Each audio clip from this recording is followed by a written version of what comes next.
नमस्कार मु राकेश आपणक नहीं आसी आजिर केतोटी गुरुत्वपूर्ण खबर। जदि भिडियोटी भल लागिबो गोटे लाइक करने सहित चैनल को मध्य सब्सक्राइब करेंगे। आपण माने ओडिशार केउ जिल्लारू ए भिडियो को देखुचंती गोटे कमेंट करने को भी भूलिबे नहीं। तेबे आसंतु नजर पकाइबा आजिर खबर उपरे। आजिर प्रथम बड़ खबर आंचलिक पाणीपाग केन्द्रर सूचना अनुसार शीत को उड़ाई नहीं बात्या दाना। स्वाभाविक दिन ठारू एक मास पछकू ठेली हो जाइछि शीत। नवेम्बर 15 तारिख भितर शीत पड़िबो नाही बोली पूर्वानुमान करिछि आंचलिक पाणीपाग केन्द्र। कारण एबे राज्य को उत्तर पूर्व दिगरु पवन बहुछि। प्रभाव रे तापमात्रा स्वाभाविक ठारू 1 रु 2 डिग्री पर्यंत अधिक रहुछि। नवेम्बर शेष आड़कू उत्तर दिगरु ठंडा पवन प्रभाव बढ़िले शीत बढ़िबो बोली खबर मिलुछि। परवर्ती खबर कटकर गणदुष्कर्म घटना पूरा राज्य को स्तब्ध करी रखी देइछि। काफेरे जन्मदिन पालिबाकू डाकी बांधवी को दुष्कर्म करिछि पुरुष बंधु। केवल दुष्कर्म करिनी बरं ए छातीथरा घटना को काफे मालिक जरिया मोबाइल ले कैद करिछि। परवर्ती समय से वीडियो भय देखाई बॉयफ्रेंड सांग और काफे मालिक युवती को बारंबार करिसंती गणदुष्कर्म। जो घटना रे पुलिस 6 जन को गिरफ्त करिछि बोली खबर मिलुछि। परवर्ती खबर हाईस्कूल शिक्षकों को मिलिबो घर निर्माण पई अग्रिम टंका। हाईस्कूल शिक्षक और कर्मचारी को मिलिबो गृह निर्माण पई अग्रिम टंका। नुआ जमी किनिबा लागि मध्य अग्रिम टंका दिया जिवो। पुराना जमी रे नुआ कोठा निर्माण एवं निर्मित होइतिबा कोठा किनिबा लागि मध्य अग्रिम अर्थ मिलिबो बोली सूचना मिलुछि। परवर्ती खबर एणिकी पुरुष टेलर नहीं पारिबेनी महिलांक ड्रेस माप। उत्तर प्रदेश रे महिलांक सुरक्षा को दृष्टि रखी यूपी महिला आयोग गुरुत्वपूर्ण निर्देशावली प्रस्ताव देइछंती। जेउथिरे पुरुष टेलर माने महिलांकर ड्रेस माप नहीं पारिबे नाही। ब्रुटिक सेंटर रे महिलांक ड्रेस रो माप पुरुषंक परिवर्ते महिला माने ही नेबे। या सहित जड़ित निर्देश सबु जिला को मध्य जारी करा जायछि बोली सूचना मिलुछि। परवर्ती खबर जम्मू काश्मीर रे सुरक्षा बलंक एनकाउंटर रे 2 आतंकी निहत। सोपोर रे सेना पक्षरु सर्च ऑपरेशन जारी रहिथिबा बेले ए एनकाउंटर होइथिला। मृत 2 आतंकवादी ठारू विपुल परिमाण रे अस्त्र शस्त्र जब्त करा जायछि बोली खबर मिलुछि। परवर्ती खबर चैंपियन ट्रॉफी 2025 को नहीं सामना को आसीछि एक गुरुत्वपूर्ण तथ्य। पाकिस्तान क्रिकेट बोर्ड को बड़ झटका देइछि टीम इंडिया। एक रिपोर्ट अनुसार भारतीय दल चैंपियन ट्रॉफी खेलिबा को जाई परिबनी पाकिस्तान। टीम इंडिया दुबई रे खेली पारे एई चैंपियंस ट्रॉफी। तेबे ए पर्यंत यार कौनसी भी आनुष्ठानिक घोषणा होई नाही बोली खबर मिलिछि। परवर्ती खबर डिसेंबर सुधा 1 कोटी हिताधिकारी को मिलिबो सुभद्रा अर्थ। नवेम्बर शेष सुधा मिलिबो सुभद्रा योजनार तृतीय किस्ती और डिसेंबर मास प्रथम सप्ताह रे मिलिबो चतुर्थ किस्ती टंका। खारज होइतिबा आवेदनकारी चेक होउछि समस्तंकु मिलिबो सुभद्रा टंका बोली सूचना दैछंती उपमुख्यमंत्री प्रभाती परिडा। परवर्ती खबर आसंता 11 तारिख रु 15 तारिख पर्यंत गुरुडीझाटिया थाना अधीनस्थ धबलेश्वर शैवपीठ रे पंचक बड़ ओषा पालन करा जिवो। ए समय विभिन्न जिल्लारू बहु संख्यार श्रद्धालु मंदिर रे पूजार्चना करने निमंते एकत्रित हेबे। एथि निमंते महानदी उपर थिबा मधुसूदन ब्रिज देई बहु संख्यार भक्त बस कार 2 चकिया जान रे धबलेश्वर पीठ को प्रत्याहार आछंती। तेणु पंचक बड़ ओषारे आशातीत भिड़ को दृष्टि रखी भारी जान चलाचल उपर कटकणा जारी करा जायछि। कटकरू मधुसूदन सेतु देई आठगड़ जाउथिबा भारी जान गुडी को नुआपाटना छक ठारू जातीय राजपथ 55 देई जिबाकू निर्देश दिया जायछि। परवर्ती खबर साहू भाउज एवं निशा महाराणा नारे साइबर थाना रे लिखित अभियोग। अश्लील नृत्य अश्लील भाषा एवं लंगुली देह देखाई समाज को नष्ट करा जाउछि। सेतिरे छोट पिला माने भी आक्रोशर शिकार हेउछंती। परिवार सहित थिबा बेले फोन खोलिबाकू डर लागुछि। बहुत किछि खराब वीडियो फोटो भाषा सोशल मीडिया रे यूट्यूब रे आसुछि जाकी समाज उपर को कुप्रभाव पड़ुछि। सेतिपई कान्हूचरण नायक जी की जड़े सांबादिक आईन छात्र एवं समाज प्रेमी हिसाब रे साइबर थाना रे ए घटना उपर लिखित अभियोग करिसंती। परवर्ती खबर बिजेडी रो पराजय नै विस्फोरक मंतव्य देले छेंडी पदार पूर्वतन विधायक सुशांत बेहेरा। सभापति अणदेखा करिबारु दलर पराजय होला बोली कहिसंती सुशांत बेहेरा। से आउरी कहिसंती जे दल टिकेट भूल बाटरे परिचालित होउथिला। दल को मुख्यमंत्री मुख्यमंत्री टिके अणदेखा कले सेथिपाई दल हारिला बोली सुशांत कहिसंती। सेहीपरि से आहुरी कहिसंती सभा को मुख्यमंत्री सीधा जिबा बदल तांको प्रतिनिधि को पठाइले। प्रतिनिधि जिबाकू बीजेडी कर्मी व्यक्ति विशेष असंतुष्ट थिले। सेही असंतोष कारण पाई बिजु जनता दल हारिला। परिचालनागत त्रुटि को दल परास्त होला बोली सुशांत बेहेरा कहिसंती बोली खबर मिलिछि। परवर्ती खबर कटक बालीजात्रा रे फुटपाथ रे बसी पारिबे नाही उठा दोकानी। हाईकोर्ट को निर्देश अनुसार शुक्रवार कटक जिलापाल एक निषेधादेश जारी करिसंती। एपरिक फुटपाथ रे व्यवसाय निषेध पाई 163 धारा जारी कर जाइछि। जोब्रा ठारू चहटा उपर एवं तळ बालीजात्रा पड़िया एवं एहार आखपाख रास्ता रे उठा दोकानी माननकु व्यवसाय करबा निमंते निषेध करा जिबा सहित सेमानक जीवन जीविका जेपरि प्रभावित न हुए सेतिपाई तळ बालीजात्रा पड़िया रे सेमानक व्यवसाय निमंते निर्दिष्ट स्थान चिन्हट करा जियो बोली खबर मिलुछि। परवर्ती खबर क्षमा मागिले प्रधान विचारपति DY चंद्रचूड़। नवेम्बर 8 रे सीजेआई जस्टिस चंद्रचूड़ को शेष कार्य दिवस थिला। प्रधान विचारपति भावे कार्यकाल अंतिम दिन रे DY चंद्रचूड़ खंडपीठरू एक वार्ता देई वास्तवता को स्वीकार करथिले जे से आउ देशर सर्वोच्च विचारपति भाबरे कार्य करि परिबे नाही। से कहिसंती आसंता काली ठारू मु न्याय देई परिबे नाही किंतु मु संतुष्ट अछि। विदाय वार्ता बेले सीजेआई चंद्रचूड़ कोर्ट रे केबे का मन रे दुख दे से कहिथिले जदि मु केबे कोर्ट रे कहा मन को आघात देइछि दया करी मते क्षमा करंतु कारण मोर भावना केबे काहाकू दुख देबार नथिला। परवर्ती खबर विश्व महाशक्ति तालिका रे भारत को सबुबले समर्थन करुथिबा रूस एथर किंतु किछि नुआ प्रकार प्रशंसा करिछि। प्रधानमंत्री नरेंद्र मोदी को नेतृत्व को प्रशंसा करिबा परे रूस राष्ट्रपति व्लादिमीर पुतिन वर्तमान भारत को विश्व सुपर पावर तालिका रे अंतर्भुक्त करिबा को योग्य बोली घोषणा करिसंती। पुतिन कोई विवृत्ति देश को चकित करिछि। पुतिन कहिसंती जे भारत विश्वर महाशक्ति तालिका रे अंतर्भुक्त हेबा पई योग्य कारण यार अर्थनीति वर्तमान अन्य देश तुलन में द्रुत गति रे गति करुछि।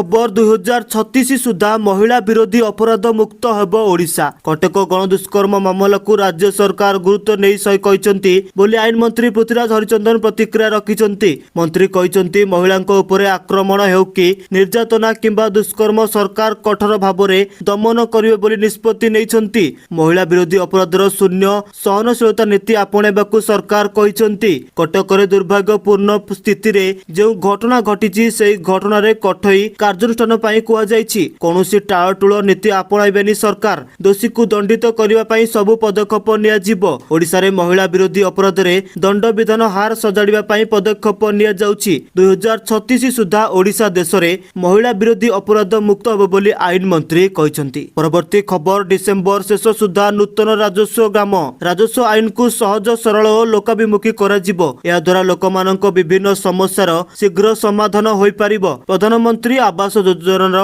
अंतर्भुक्त होइतिबा घर ढियो शून्य व्यक्ति को घर ढियो जोगाई देबे। भूमिहीन लोक मानकु चिन्हट और सेमानक अवस्था सर्वेक्षण करा जिवो। यथा शीघ्र सेमानकु वसुंधरा योजना रे जमी प्रदान करा जिवो। समस्त विद्यालय को जमी पट्टा जोगाई देबा कार्य को त्वरित सहित नूतन राजस्व ग्राम घोषणा आसंता डिसेंबर शेष सुधा करा जिवो बोली राजस्व और विपर्यय परिचालना मंत्री सुरेश पुजारी कहिसंती। परवर्ती खबर विदेश रे चमकिबो ओडिशार हस्तकला। लंडन ने हेबाकू जाउथिबा इंडिया फैशन वीक रे ओडिशार हस्तकलार प्रदर्शन देखिबे विदेशी। नवेम्बर 16 रे लंडन ने हेबाकू थिबा इंडिया फैशन वीक रे अंशग्रहण करिवे ओडिशार फैशन डिजाइनर रेमली महांती। रेमलीको द्वारा प्रस्तुत होइतिबा ओडिशार पारंपरिक हस्ततंत्र पोशाकर प्रदर्शन करा जिवो ए फैंसी वीक रे। तेबे ओडिशारू रेमली महांती एकमात्र डिजाइनर भाबरे ए कार्यक्रम को निमंत्रित होइछंती। परवर्ती खबर मुख्यमंत्री मोहन चरण माझी गतकाली लोकसभा भवन रे राज्य रे विद्युत व्यवस्था संपर्क रे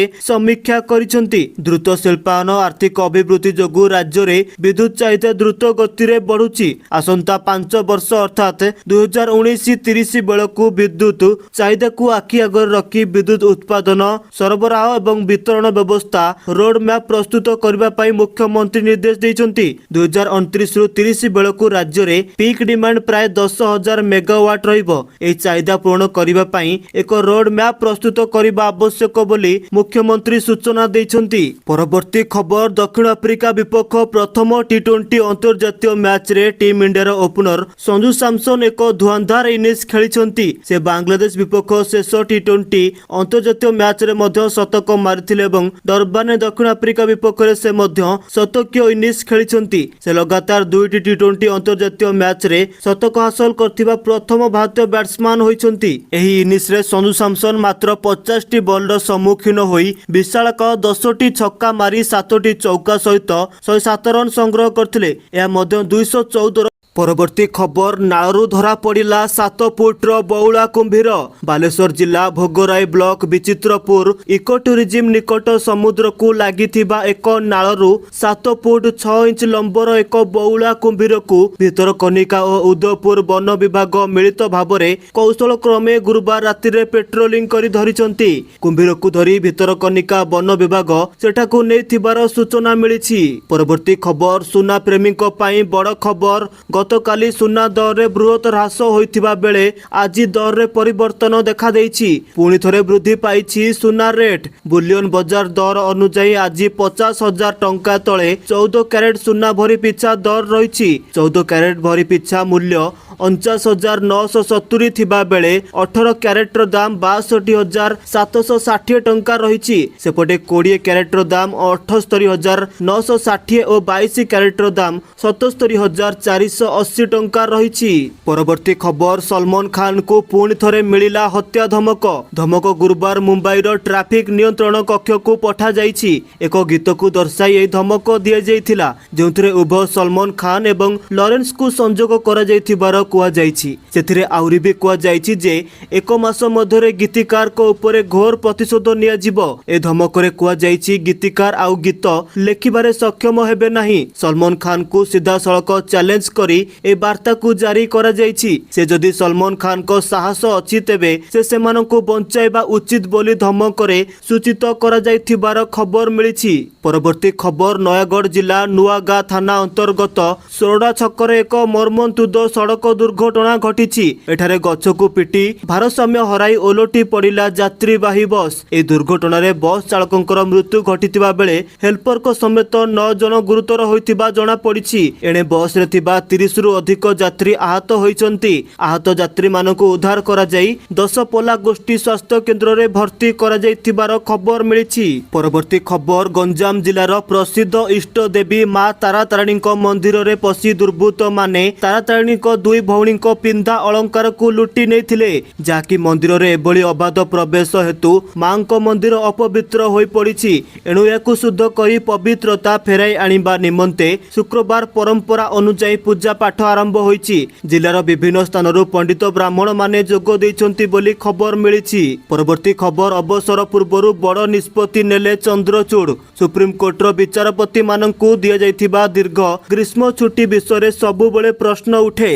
ବର୍ତ୍ତମାନ ଏଗୁଡ଼ିକ ପରିବର୍ତ୍ତନ କରି ଦୀର୍ଘ ଛୁଟିଗୁଡ଼ିକ ଆଂଶିକ ଛୁଟିରେ ପରିଣତ ହୋଇଛି। ସୁପ୍ରିମକୋର୍ଟ ପକ୍ଷରୁ ଏକ ବିଜ୍ଞପ୍ତିରେ କୁହାଯାଇଛି ଛୁଟି ଦିନ 90 ଦିନରୁ ଅଧିକ ହେବ ନାହିଁ। ଏଥିରେ ରବିବାର ମଧ୍ୟ ସାମିଲ ହେବ ନାହିଁ। ପୂର୍ବରୁ ଏହି ସଂଖ୍ୟା 103 ଥିଲା। ପ୍ରଧାନ ବିଚାରପତି DY ଚନ୍ଦ୍ରଚୂଡ଼ଙ୍କ ନେତୃତ୍ୱରେ ଏହି ନିୟମରେ ସଂଶୋଧନ କରାଯାଇ ବିଜ୍ଞପ୍ତି ପ୍ରକାଶ ପାଇଛି। 2025ର କ୍ୟାଲେଣ୍ଡର ଅନୁଯାୟୀ ଆଂଶିକ କୋର୍ଟ କାର୍ଯ୍ୟ ଦିନ 26 ମଇ 2025ରୁ 14 ଜୁଲାଇ 2025 ପର୍ଯ୍ୟନ୍ତ ଆରମ୍ଭ ହେବ ବୋଲି ଖବର ମିଳିଛି। ପରବର୍ତ୍ତୀ ଖବର, PM ବିଦ୍ୟା ଲକ୍ଷ୍ମୀ ଯୋଜନା ପାଇଁ କେଉଁ କେଉଁ ଛାତ୍ର କରିବେ ଆବେଦନ ଦେଖନ୍ତୁ। ଛାତ୍ରମାନଙ୍କୁ ଆର୍ଥିକ ସହାୟତା ଯୋଗାଇବା ପାଇଁ ପ୍ରଧାନମନ୍ତ୍ରୀଙ୍କ କ୍ୟାବିନେଟ PM ବିଦ୍ୟା ଲକ୍ଷ୍ମୀ ଯୋଜନାକୁ ଅନୁମୋଦନ କରିଛନ୍ତି। ଏହି ଯୋଜନାର ଉଦ୍ଦେଶ୍ୟ ହେଉଛି ଭାରତର ଯୁବକଙ୍କୁ ଗୁଣାତ୍ମକ ଉଚ୍ଚ ଶିକ୍ଷା ପାଇବାରେ ସାହାଯ୍ୟ କରିବା। ଏହି ଯୋଜନା ଅଧୀନରେ ସାରା ଦେଶରେ 22 ଲକ୍ଷରୁ ଅଧିକ ଛାତ୍ରଛାତ୍ରୀ ଉପକୃତ ହେବେ। ପ୍ରତିବର୍ଷ 1 ଲକ୍ଷ ଛାତ୍ରଙ୍କୁ ସୁଧ ଛାଡ଼ ସହାୟତା ପ୍ରଦାନ କରାଯିବ। ସରକାରୀ ଅନୁଷ୍ଠାନରୁ ଆସିଥିବା ଏବଂ ବୈଷୟିକ ବୃତ୍ତିଗତ ପାଠ୍ୟକ୍ରମ ପାଇଁ ଚୟନ କରିଥିବା ଛାତ୍ରମାନଙ୍କୁ ଅଗ୍ରାଧିକାର ଦିଆଯିବ ବୋଲି ଖବର ମିଳିଛି। 2024-25ରୁ 2030-31 ଆର୍ଥିକ ବର୍ଷରେ ସରକାର ଏହି ଯୋଜନାରେ 3600 କୋଟି ଟଙ୍କା ଖର୍ଚ୍ଚ କରିବେ ଏବଂ ଏହି ସମୟ ମଧ୍ୟରେ 7 ଲକ୍ଷ ନୂତନ ଛାତ୍ର ଏହି ସୁଧ ଉପକାରର ଲାଭ ପାଇବେ ବୋଲି ଆଶା କରାଯାଉଛି। ଯେଉଁ ଛାତ୍ରମାନେ 10ମ ଏବଂ ଦ୍ୱାଦଶ ଶ୍ରେଣୀରେ 50% ମାର୍କ रखिଛନ୍ତି ସେମାନଙ୍କୁ ଏ ଯୋଜନାର ସୁବିଧା ଦିଆଯିବ ବୋଲି ଖବର ମିଳିଛି। ପରବର୍ତ୍ତୀ ଖବର କନ୍ଧମାଳ ଜିଲ୍ଲାରେ ଆମ୍ବ ଟାକୁଆ ଖାଇ 2 ଜଣ ମହିଳାଙ୍କ ମୃତ୍ୟୁ ଘଟଣାରେ ନବୀନଙ୍କ ଅଭିଯୋଗର ଜବାବ ଦେଇ ଭାଜପା ବରିଷ୍ଠ ନେତା ତଥା ରାଜ୍ୟ ଖାଦ୍ୟ ଯୋଗାଣ ଓ ଖାଉଟି କଲ୍ୟାଣ ମନ୍ତ୍ରୀ କୃଷ୍ଣଚନ୍ଦ୍ର ପାତ୍ର କହିଛନ୍ତି ଏହା ବିଷାକ୍ତ ଖାଦ୍ୟଜନିତ ମୃତ୍ୟୁ ବୋଲି ଡାକ୍ତର କହିସାରିଛନ୍ତି। ତେଣୁ ଏନେଇ ଅଯଥା ରାଜନୀତି କରା ନ ଯାଉ। 24 ବର୍ଷର କଥା ଛାଡ଼ 12 ବର୍ଷ ଧରି ଯଦି ଠିକ୍ ଭାବରେ ତପସ୍ୟା କରିଥାନ୍ତେ ତାହେଲେ ନବୀନ ଭଲ ଭାବରେ ଓଡ଼ିଆ କରିପାରିଥାନ୍ତେ। ସେ ଆଦୌ ତପସ୍ୟା କରିନାହାନ୍ତି। 24 ବର୍ଷ କାଳ ସେମାନଙ୍କ ବିଧାୟକ ଓ ମନ୍ତ୍ରୀମାନେ ରାଜ୍ୟକୁ ଲୁଟିଛନ୍ତି। କେତେ ଲୁଟିଛନ୍ତି ତାହାର ହିସାବ ନାହିଁ। ତେଣୁ ତପସ୍ୟା ଶବ୍ଦଟା ତାଙ୍କ ମୁହଁରେ ଶୋଭା ପାଉନି। ତାଙ୍କ ସମୟରେ ରାୟଗଡ଼ା ଜିଲ୍ଲା କାଶୀପୁରରେ ଆମ୍ବ ଟାକୁଆ ଖାଇ 16 ଜଣଙ୍କର ମୃତ୍ୟୁ ଘଟିଥିଲା। ସେତେବେଳେ କ'ଣ ଚାଉଳର ଅଭାବ ଥିଲା କି ବୋଲି ମନ୍ତ୍ରୀ ପ୍ରଶ୍ନ କରିଛନ୍ତି। ପରବର୍ତ୍ତୀ ଖବର ରାଜସ୍ୱ ମନ୍ତ୍ରୀଙ୍କ ବଡ଼ ସୂଚନା। ରାଜ୍ୟର ସମସ୍ତ ତହସିଲ ଓ ସବ୍ ରେଜିଷ୍ଟର ଅଫିସକୁ ଯାଉଥିବା ବ୍ୟକ୍ତିମାନେ ନିଜର ମତାମତ ଓ ପ୍ରତିକ୍ରିୟାକୁ ରେଜିଷ୍ଟରରେ ଦରଜ କରିପାରିବେ। ସେଥିପାଇଁ ଆବଶ୍ୟକ ବ୍ୟବସ୍ଥା କରିବାକୁ ରାଜସ୍ୱ ଓ ବିପର୍ଯ୍ୟୟ ପରିଚାଳନା ମନ୍ତ୍ରୀ ସୁରେଶ ପୂଜାରୀ ଶୁକ୍ରବାର ନିର୍ଦ୍ଦେଶ ଦେଇଛନ୍ତି। ଏହା ସହିତ ରାଜସ୍ୱ ଆଇନକୁ ସହଜ ସରଳ ଓ ଲୋକାଭିମୁଖୀ କରାଗଲେ ଲୋକମାନଙ୍କର ବିଭିନ୍ନ ସମସ୍ୟାର ଶୀଘ୍ର ସମାଧାନ ହୋଇପାରିବ ବୋଲି ଆଶା ବ୍ୟକ୍ତ କରିଛନ୍ତି। ପରବର୍ତ୍ତୀ ଖବର ଏଲନ୍ ମସ୍କଙ୍କ ବଡ଼ ଭବିଷ୍ୟବାଣୀ। ଡୋନାଲ୍ଡ ଟ୍ରମ୍ପଙ୍କ ବିଜୟ ପରେ ଟେସ୍ଲା ସିଇଓ ତଥା ବିଲିୟନାର ଏଲନ୍ ମସ୍କ କାନାଡାର ପ୍ରଧାନମନ୍ତ୍ରୀ ଜଷ୍ଟିନ୍ ଟ୍ରୁଡୋଙ୍କ ଉପରେ ବର୍ଷିଛନ୍ତି। ଆସନ୍ତା ବର୍ଷ ଅକ୍ଟୋବର 20 କିମ୍ବା ପୂର୍ବରୁ ଅନୁଷ୍ଠିତ ହେବାକୁ ଥିବା କାନାଡାର ଫେଡେରାଲ ନିର୍ବାଚନରେ ତାଙ୍କର ପତନ ହେବାର ପୂର୍ବାନୁମାନ କରିଛନ୍ତି ମସ୍କ। ଆସନ୍ତା ନିର୍ବାଚନରେ ଟ୍ରୁଡୋଙ୍କ ଖେଳ ସମାପ୍ତ ହେବ ବୋଲି ସୋସିଆଲ ମିଡିଆ ପ୍ଲାଟଫର୍ମ ଏକ ପୋଷ୍ଟରେ ଉତ୍ତରରେ ମସ୍କ କହିଛନ୍ତି। ପରବର୍ତ୍ତୀ ଖବର ବୁଝାମଣାରେ ବନ୍ଦ ହେବନି ଯୌନ ଉତ୍ପୀଡ଼ନ ମାମଲା। ପୀଡ଼ିତା ଓ ଅଭିଯୁକ୍ତ ଆପୋଷ ବୁଝାମଣା ଜରିଆରେ ଏକ ଯୌନ ଉତ୍ପୀଡ଼ନ ମାମଲାକୁ ବନ୍ଦ କରିପାରିବେ ନାହିଁ ବୋଲି ଗୁରୁବାର ସୁପ୍ରିମକୋର୍ଟ ରାୟ ଦେଇଛନ୍ତି।